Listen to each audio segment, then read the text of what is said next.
In a sun-scorched village, where the earth cracked under relentless heat, 3 young boys tread a dusty path each afternoon. Their shadows stretched long and thin, like their weary frames. Deo, Tund, and Amari, aged 9, 10, and 11, were bound not by blood but by a shared ache in their bellies and hearts. Their uniforms hung loose, patched and faded, carrying the weight of lives too heavy for their tender years. Deo's mother, shattered by her husband's disappearance in a protest's chaos, barely rose from her grief. Tund's family, stretched thin by 7 hungry children, struggled to keep him in school. Amari, silent about his home, wore bruises that whispered truths he couldn't voice. The village saw their pain, teachers, neighbors, but in a place where survival was a daily battle, most turned away. Yet, one soul didn't. At the village's edge, in a weathered hut once home to missionaries, lived a woman whose name they didn't know. Her silver hair was loosely knotted, her clothes worn thin, her feet often bare.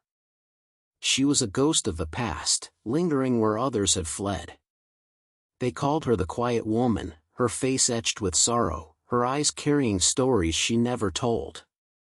But every day, at precisely 3 o'clock, she sat on a splintered stool, a dented tin plate cradled in her lap, waiting. "Come, my dears," she'd call, her voice rough but warm, like a hearth after a long night. "You need something to fill you." The boys, hesitant at first, would shuffle closer. The food was simple, sometimes a handful of rice, sometimes a boiled yam, or, on rare days, a thin broth of beans. She split it 3 ways, every morsel given, keeping none for herself. Once, Deo, too shy to accept, tried to refuse. She shook her head, eyes fierce. "No one fed my boy when he was starving. I won't let that happen again." Day after day, they returned. What began as a timid exchange grew into a sacred ritual. They'd bow, murmur thanks, eat in silence, then head to school with something new stirring in their chests, hope. They never asked her name, she never asked theirs. But a bond wove itself between them, stronger than words, deeper than hunger. One evening, Tund's voice broke the quiet. "Why do you do this for us?" Her gaze drifted to the horizon, where the sun bled into the earth. "I had a son once," she said, her words soft as a prayer. "He was your age. He was hungry, sick, and I begged for help, but no one came. He didn't make it." She turned to them, her eyes glistening. "When I saw you, I saw him. This time, I could do something." The boys said nothing, but their hearts shifted. She wasn't just the quiet woman anymore, she was their beacon.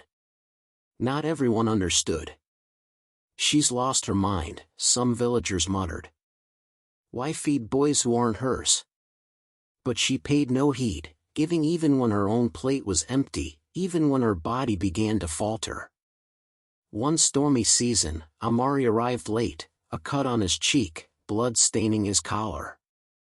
She didn't pry. Instead, she tore a strip from her own skirt, gently cleaned his face, and pressed a warm yam into his hands. That night, Deo whispered, "I wish she was my mother." Tund nodded. "She's more than that." Time turned, and the boys grew. Scholarships, determination, and dreams carried them to distant schools, pulling them from the village. But her face, her cracked plate, her steady presence, remained etched in their souls. Their final visit was bittersweet. She sat in her usual spot, coughing, frilier than ever, yet still waiting with that plate. "Don't forget to eat," she said as they parted. They didn't know those would be her last words to them. The village assumed she was alone, a fading figure in a crumbling hut. But the boys, now men, never forgot. 20 years later, the village stirred with an unfamiliar sound, engines humming through the dust. 3 sleek SUVs rolled in, drawing wide-eyed children and curious elders. From the vehicles stepped 3 men, tall and purposeful. Deo, in a crisp suit, a stethoscope draped over his shoulder, now a doctor.